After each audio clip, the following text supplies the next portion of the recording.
তো মই ইমান দিন মানে মুখ খোলা নাছিলোঁ, কিয়নো বস্তুটো যিহেতু আণ্ডাৰ ইনভেষ্টিগেশ্যন আছিলে। কিন্তু এতিয়া ছ'চিয়েল মিডিয়াত বস্তুটো ভাইৰেল হৈ গ'ল। এতিয়া মই যদি মুখ নোখোলোঁ তেনেহ'লে মোৰ লাইফৰ ৰিস্ক হ'ব। সেইকাৰণে মই ক্লাৰিফিকেশ্যন আপোনালোকক দি আছোঁ।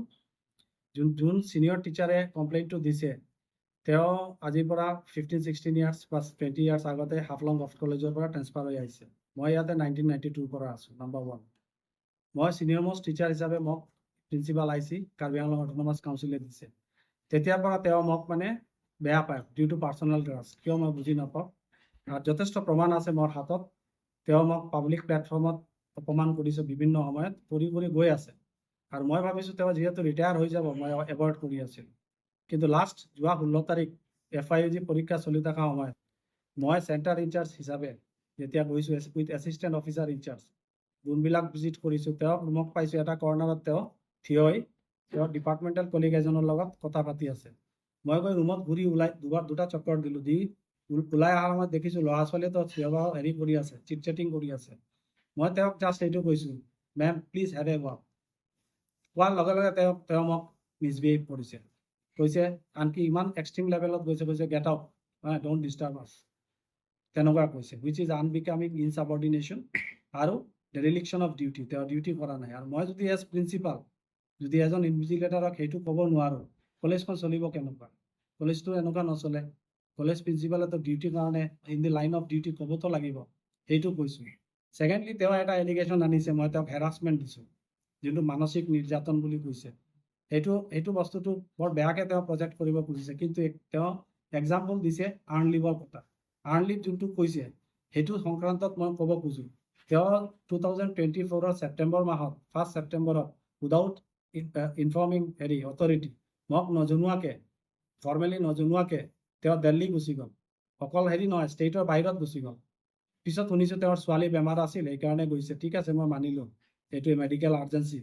তাৰ পৰা তেওঁ যোনটো হোৱাটছএপ দিছে, এইটো হোৱাটছএপ লিখিছে, এইটো লেংগুৱেজটো মই অলপ আগতে দেখাইছোঁ।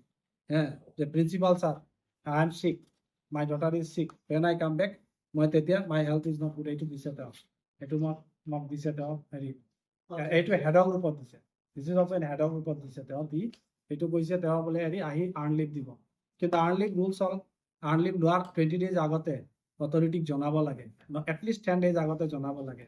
মেডিকেল ইমাৰ্জেঞ্চি হ'লে মেডিকেল দি থ্ৰু ইমেইল, থ্ৰু আদাৰ মিনছ পঠাব লাগে। তেওঁ এইটো কৰা নাই, জাষ্ট এটা দি থৈ দিছে। তেওঁ গোটেই ছেশ্যনটোত নাই। প্ৰাইম টাইম যেতিয়া আমাৰ ছেপ্টেম্বৰ 1ৰ পৰা ক্লাছ ষ্টাৰ্ট হৈছে, সেইটো প্ৰাইম টাইম তেওঁ নাই। তেওঁ আহিছে ছেপ্টেম্বৰত, যোৱাৰ পিছত অক্টোবৰৰ 1st আহিছে। অহাৰ পিছত তেওঁতো ফৰ্মেলিটিজখিনি নকৰে। তেওঁ মানে ডেলি কৰি আছে। তেওঁ কি ইণ্টেনশ্যন নাজানো, এক্সটেনিয়াছ কনচিডাৰেশ্যনছ কিবা থাকিব পাৰে। তাৰপিছত তেওঁ দিছে বেকডেটত ছিগনেচাৰ দি, হ'লেও মই লগে লগে এইটো পঠাই দিছোঁ। একৰ্ডিংলি তেওঁৰ আৰ্ণ লিভটো হৈ গৈছে। তেওঁ যোনটো হেৰাছমেণ্ট কৈছে সেইটো একদম বেজলেছ, ফেব্ৰিকেটেড। কিয় তেওঁৰ এইটো আৰ্ণ লিভ অৰ্ডাৰ হয়, গভৰ্ণমেণ্টে তেওঁৰ আৰ্ণ লিভটো দি দিছে, এইটো চিধা অৰ্ডাৰ, সেইটো আৰ্ণ লিভ তেওঁক দি দিছে। গতিকে তেওঁ এইটো এটা ভুৱা অপবাদ মোক দিছে। তো মোৰ বেয়া লাগিছে, কলেজখনৰ ইমেজ নষ্ট কৰিব, এইটো বস্তুৱে ডেমেজ কৰিব কলেজত। এইবাৰ এডমিশ্যনত কলেজত মোৰ দেন 200 ফাৰ্ষ্ট ডিভিজন এতিয়ালৈকে আৰ্টছতে এডমিশ্যন লৈছে। গাৰ্জিয়ানছবিলাকে ল'ৰা ছোৱালীক এতিয়া দিব ধৰিছে কলেজখনত, এটা ভাল পৰিৱেশ পোৱাৰ কাৰণে নিশ্চয় দিছে। সেই বস্তুটো তেওঁ জেলাছ, তেওঁ এইটো নষ্ট কৰিব খোজে। This is number 1। নাম্বাৰ 2, তেওঁ কি কৰিছে, তেওঁ আৰু ডেঞ্জাৰাছ বস্তু হ'ল, ডিচেম্বৰ মান্থত হায়াৰ অথৰিটিয়ে দিছে ইনষ্ট্ৰাকশ্যন যে টেষ্ট পাতিব লাগে, প্ৰি ফাইনেল টেষ্ট। তেওঁ ডাইৰেক্টলি এইটো অপ'জ কৰিছে। ইয়াতে আছে, তেওঁ ডাইৰেক্টলি অপ'জ কৰিছে মোৰ অৰ্ডাৰটো। অপ'জ কৰিছে, অকল অপ'জ কৰাও নহয়, তেওঁ সেইটো তাতে গৈ এনেকুৱা এটা লেভেল পাইছেগৈ, তেওঁ কৈছে যে এইটো মই অৰ্ডাৰটো দিছিলোঁ, দিয়াৰ পিছত তেওঁ তলত ডাইৰেক্টলি অপ'জ কৰিছে। মই এইটো দিম আপোনালোকক, দৰকাৰ হ'লে নিব চাব পাৰিব, মোৰ হাৰ্ড ফেক্টছ আছে। লাষ্টত গৈ কৈছে, মই কৈছিলোঁ জাষ্ট এটা বস্তু কৈছিলোঁ, ৰাইট ইমপ্লাইজ ডিউটিজ, তেওঁ ৰাইটছৰ কথা কৈছিল। Duties however it's up to concern department. কিন্তু মাৰ্কশ্বিটটো 17 জানুৱাৰীৰ ভিতৰত দি দিব লাগে। মই সেইটো অপশ্যনো তেওঁক দি দিছোঁ, মই কণ্ট্ৰাডিকশ্যনত যোৱা নাই। কিন্তু তেওঁ তাতে কেনেকুৱা মোক ইনচাল্ট কৰিছে আপোনালোকে চাওক। তেওঁ লিখিছে, I know' my duty very well. Since the beginning of my career, on the verge of retirement, I need not have to learn it from anyone else. প্ৰিন্সিপালৰ লগত তেওঁৰ কথোপকথন এইটো ষ্টাইলত, কনভাৰ্চেশ্যন এইটো ষ্টাইলত। তো মিছবিহেভিয়াৰ কোনে কৰিছে? তেওঁ কণ্টিনিউৱাছলি মোক মিছবিহেভ কৰি গৈ আছে।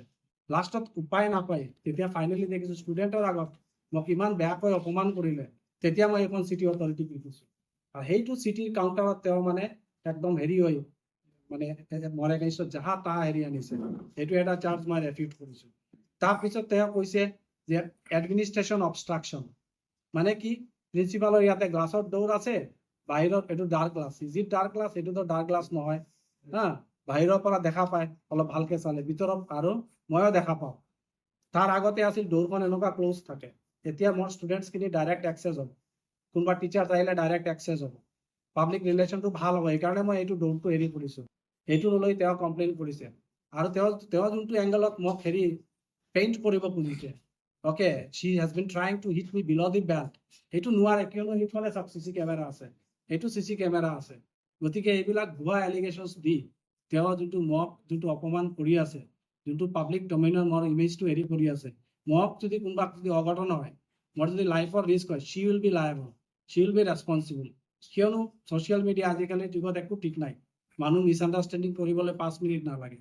কোনোবাই যদি মোক ফিজিকেলি হাৰ্ম কৰে, মই অনলাইন কৈ আছোঁ, অন কেমেৰা কৈ আছোঁ, শ্বি উইল বি লায়েবল। আৰু তেওঁৰ লগত বেকড্ৰপত যিখিনি মানুহে তেওঁক গাইড কৰি আছে, মই জানো কিছুমান মানুহ বেষ্টেড ইণ্টাৰেষ্ট, যদি সিহঁতে গাইড কৰি আছে সিহঁতে they will be liable.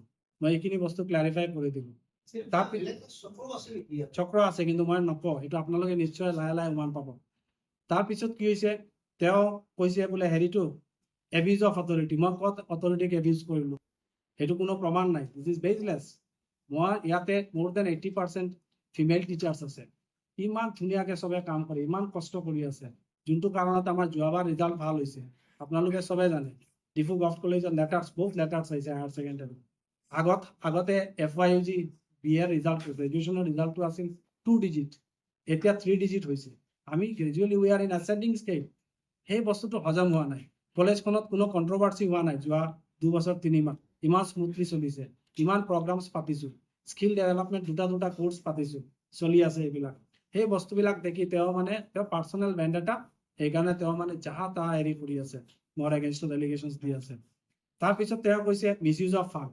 মিছইউজ of ফাণ্ডটো এইটো তেওঁৰ ছাবজেক্ট নহয়, এইটো ছাবজেক্টটো হ'ল তাৰ অডিট ডিপাৰ্টমেণ্ট ইজ দেয়াৰ, সেইটোতো অডিটে চাব। আৰু মই যিমানখিনি কনষ্ট্ৰাকশ্যন যিখিনি কৰাইছোঁ কলেজত, এজ পাৰ NEP গাইডলাইনছ কৰাইছোঁ, ৰুলছ ফ'ল' কৰি কৰাইছোঁ, তাত there is nothing personal into it. আমাৰ এইবিলাক মই এনেকুৱা মানুহ নহয়, everyone knows me very well. গতিকে এইখিনি বস্তু, সেইখিনি কৈ মই এইটোৱে ৰিকুৱেষ্ট কৰিছোঁ ৰাইজক, পাব্লিকক, প্লিজ ডোণ্ট মিছআণ্ডাৰষ্টেণ্ড মি, মোক আপোনালোকে ভুল নবুজিব। আৰু এনেকুৱা যদি আপোনালোকে যদি প্ৰিন্সিপালবোৰক যদি মিছআণ্ডাৰষ্টেণ্ডিং কৰে, তেনেহ'লে কোনেনো কলেজ চলাব পাৰিব? প্ৰিন্সিপালে যদি ডিউটি কৰক বুলি কোৱাটো যদি পাপ হৈ যায়, প্ৰিন্সিপালে এক্সাম হলত ডিউটিটো কৰক বুলি কোৱা যদি পাপ হৈ যায়, তেনেহ'লেতো কলেজ চলাব নোৱাৰিব। আমাৰ শিক্ষা হেৰিটোতো ডে বাই ডে তললৈ যাব। আৰু আমাৰ হায়াৰ অথৰিটিয়ে সদায় ইনষ্ট্ৰাকশ্যনছ দিয়ে, উই শুড বি ষ্ট্ৰিক্ট ভিজিলেণ্ট। সেইটোতো আমি নকৰোঁ, মইতো কৰাও নাই, মইতো এনেকুৱা কৰা নবডি কেন চে, দেয়াৰ ইজ ন' প্ৰুফ, কোনে প্ৰুফো দিব নোৱাৰে, ক'বও নোৱাৰে, কিন্তু she is saying all this thing because of our personal grudge, that's all. সেইখিনি মই কৈছোঁ, এই অপপ্ৰচাৰটো কাইণ্ডলি বন্ধ হ'ব লাগে। আৰু ফেক্টছবিলাক লৈ আপোনালোকে হেৰি কৰক, যদি কোনোবাই যদি কৰিব হয় মোক সোধক, মই ক্লেৰিফাই কৰিম। Thank you very much.